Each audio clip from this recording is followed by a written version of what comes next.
गिरजा वम सो विसार खड़ भाला विड़ भाकरे आटी डालमदार मता तेज तरार मार्ग मताती सबका पहिरियां हिते सभिनी दोस्तनि खे चढ़ोजाम जे बादशाह और माण्हुनि खे एकता ईद जूं मुबारकूं।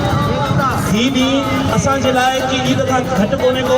असां सभु पंहिंजा नज़रियाती फ़र्क़ु विसारे करे हिकु सिंधी थी करे गॾिजूं था। असां वटि जेको सभ खां वॾो मसइलो अचे थो उहो सिंधु दरिया जो आहे, जंहिंजो स्लोगन हाणे सिंधी मीडिया रखियो आहे, सिंधु दरिया असांजे जीअण मरण जो मसइलो आहे। सिंधु दरिया ते जेकर गैर क़ानूनी केनाल ठहिया त असांजा सिंधी ज़मीनूं सुकी वेंदियूं, पर समुंड जेको असांजूं 22 लख ज़मीन गैराबाद थी वई आहे, उन खां वधीक गैराबाद थी वेंदी।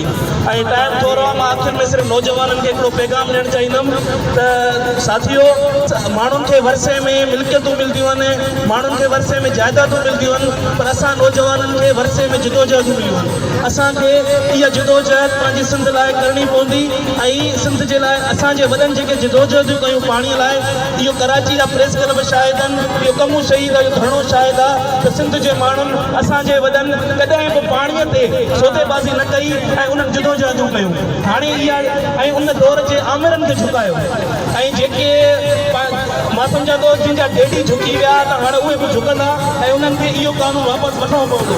हाणे इहो असां ते ज़िम्मे आहे त असां नौजवान पंहिंजे ईंदड़ नसलुनि ताईं जिदोजहद खणी वञूं। हाणे पाण खे अमली जिदोजहद करणी पवंदी ऐं मुख़्तसिर आख़िर मां हे लफ़्ज़ चई मां जाइ वठंदुमि त कंधीअ उभियूं केतिरियूं साड़ साड़ कनी सांगो सिर जो के घोरियो थिए गिड़नि साड़ तिनी कनि गागाई गिड़नि जे। महिरबानी।